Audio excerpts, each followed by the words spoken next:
Today on Stamp TV, I'm going to show you a clean and simple card project that you're going to love. And I'm going to show you a couple new tips too. Let me show you the tools and products you're going to need to make this card project. First, you're going to need some stamps, and I'm using the poppy flowers from the Frame and Flowers Set 1, and I'm going to use the Happy Birthday greeting from the Frame and Flowers Set 2. And both of these stamp sets are in the Flowers and Frames Stamp TV kit. Then for cardstock, I'm using all white cardstock. I have one piece cut down to 3 3/4 inches by 5 inches, and then one is just a little bit bigger, and then I have a heavy base weight white card base. I also have a extra piece of paper that I had laying around, and I'm going to use this for a little technique. And so just use something that's either a piece of scrap paper or a piece of copy paper, something like that. For ink, I'm using the Memento Tuxedo Black ink, and I'm going to be using some of the Spectrum Noir markers. Now the colors I'm going to use are CR7 and CR11, and those are the colors I'm going to use for the poppies. Then I'm using BGR1, CG1. I'm going to use the colorless blender only if I make a mistake and I need to erase some of the ink. You can use the blender pen to actually erase some of the ink. And then I have the IG6. I also have the Sakura Stardust pen, the Clear Star. This is the Jelly Roll pen, and it gives a nice little sparkle without any mess. And I'm going to be using the Scor-buddy, and I'm going to show you a little technique on that as well to do a little decorative accent. And, of course, some adhesive. So I'm going to begin with that 3 3/4 inch by 5 inch piece of cardstock. You can see that measures that by 5. I'm going to start with that and the poppy stamp. And I'm going to ink that up real well with some Memento ink because I'm going to be coloring with alcohol markers, so I'm going to use the Memento ink for this. And whenever I use the Memento Tuxedo Black ink for my focal image, I also like to use it for my greetings so that the black inks match. So the first one I'm going to stamp kind of high up, right about here. And then I'll ink that up again, get a nice crisp image on that. I'll ink it up again, and I'm going to make them just a little bit lower, kind of evenly spaced, right there. So that makes them look just a little bit different. You can also turn it a little bit if you want, that's fine, whatever you want to do.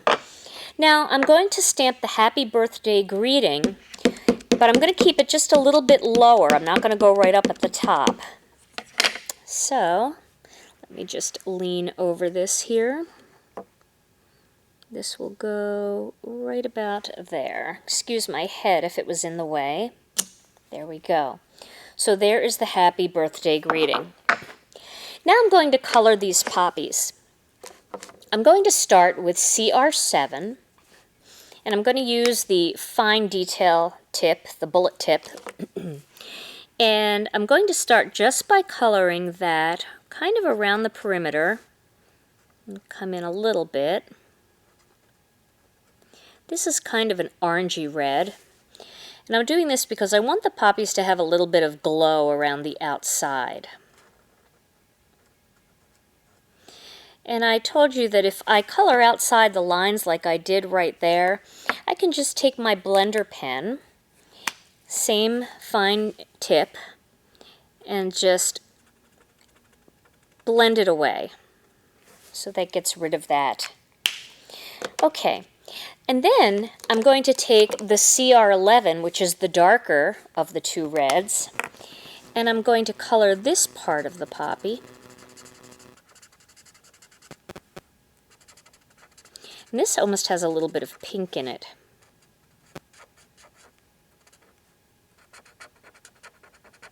I really want to get that nice and dark down here, like that. And then I'm just going to grab that lighter marker again and just kind of color over that line in between them to get rid of that line of demarcation. Okay, so that gives you a little bit of a glow. And you can even go lighter on the top and darker on the inside depending on how much depth you want in the poppies. So I'm going to finish these up, adding a little bit more of that orange to this one. And you can color them all a little bit differently so they don't look exactly the same. The two poppy flowers from the kit are not the same. They are different, so you will get a little bit of a different look between them. And then with the darker one, and I'm leaving that center open because that we're going to do a different color.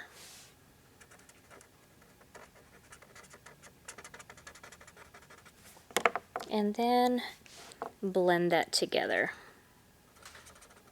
It blends very easily, and you can see, I know that some people like to do all of the one color first and then all of the other color next.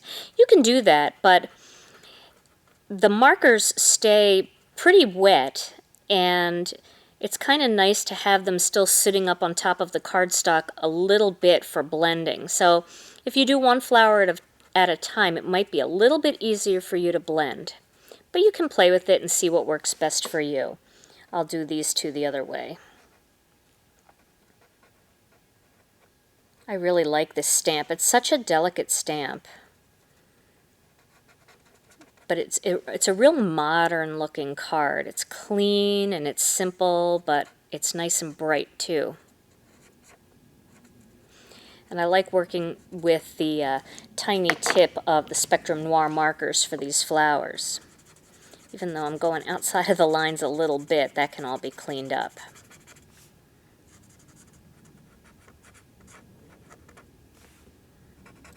All right, finish this one up.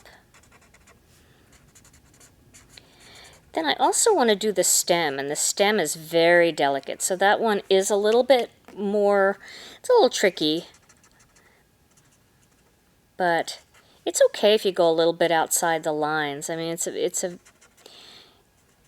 it doesn't look bad if you kind of do it all outside the lines. So let's put these caps back on. So if a little bit of that green bleeds, that's okay. And here's the green, the CG1. And I'm just going to very lightly just go down the stem. It's a very, very pale green. Just a little bit outside the lines there. But that's okay. All right. So now inside the poppies, I'm going to do this IG6. This is the dark gray. I don't want to go black inside the poppies because I want to be able to distinguish the center from the stamped images. So I don't want to just kind of clog that all up by just making everything one color. This gives it a little bit more dimension, like that. And then I want to do a little shading. And the shading I'm going to do with that BGR1 marker. And what I'm going to do is go right around the perimeter of the entire thing. And this kind of makes the flowers really pop out off the card. And be a little bit careful not to go right up on that red. You can also do this first, and a lot of times I do the outlining first so that I'm not pulling any of the bright color out. So it's totally up to you if you want to do that. That is just fine.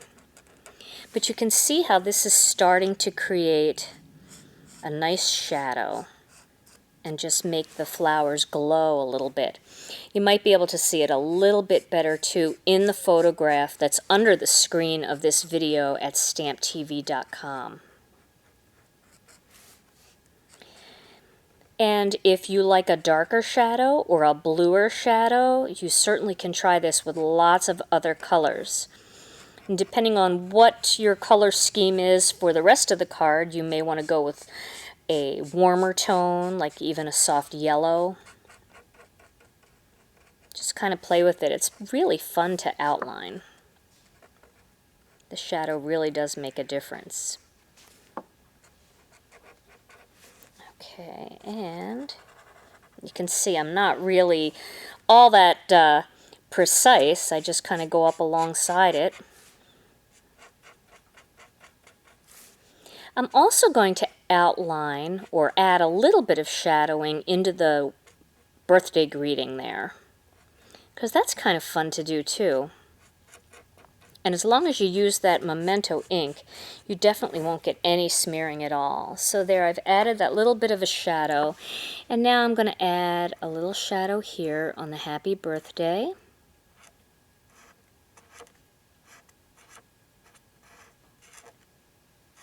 Like that. We can add a little bit inside too.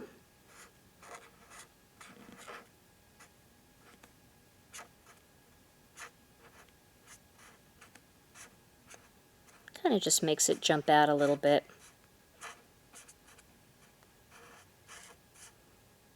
Okay.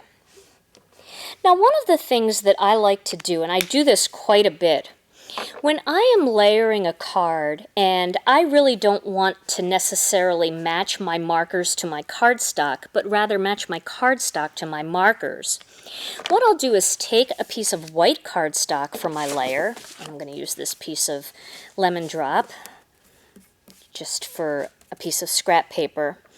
And then I'm going to use the wider side of the Spectrum Noir marker, and I'm going to just color the perimeter, and I'm going to blend these reds together so it will play off the blended part of the flowers.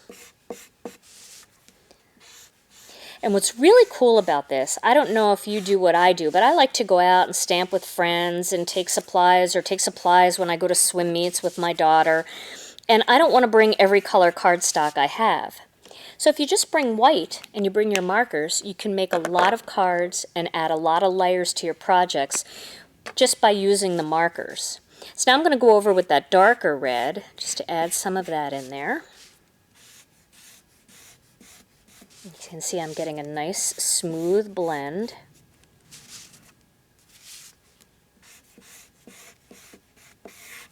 There we go. Okay. So now when I add my panel onto that, you can see my reds match my flower. My red matches my flowers perfectly. But let me put this piece aside for a second because I want to show you a little trick to add an accent to this.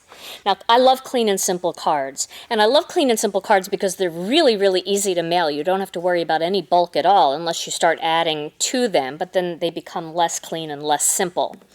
But sometimes a card needs a little accent. So what I'm going to do here is I'm going to add a little accent to the top here using my Scor-buddy. Now, I'm going to choose a spot where there are 3 even lines, and right around the 2 there you can see there are 3 even lines. Now, you may have a different scoring device. You may have the Scor-pal or the Martha Stewart or one of the other scoring boards, and they all have different types of grids. Just pick one that has 3 lines that are fairly close together. And I'm going to start by creasing one line going pretty far over, like that. Then the next line, I'm not going to go over quite as far. And then my last line, I'm going to do the same thing, not quite as far, like that.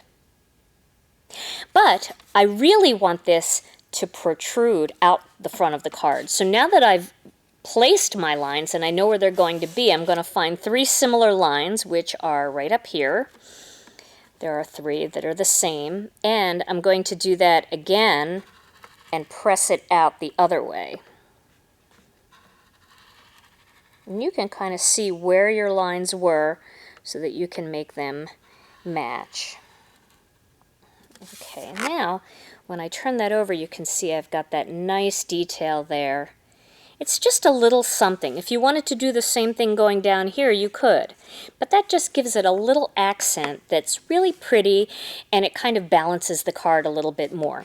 Try different things. Try 3 lines that are all the same. Try 3 lines that go all the way across. Try only going halfway and then coming down halfway. And just try different things like that. You'll be pleasantly surprised at how pretty and how different it is, and it just gives it a little bit of extra something. Okay, so now I'm going to mount this panel onto my piece of red that's not really red, but it certainly does match. And you'll notice that these markers are bleeding through, and that's because I'm using our 80-pound white cardstock. If I wanted to make a single layer card, I would use our 120-pound cardstock, and then I could color all day and it won't bleed through to the other side. But since I have layers, it really doesn't matter. Alright, so we'll add this panel like that. Isn't it nice to have that red exactly the same color as the flowers? And then this whole panel is going to go on top of my 120-pound white card base. And all this cardstock comes in the Flowers and Frames StampTV kit. Okay, so now I've added that on top. And then I want to add a little bit of sparkle into the center of each of those flowers over that gray. I'm just going to add a little bit of that Sakura Stardust pen to add a little bit of glitter.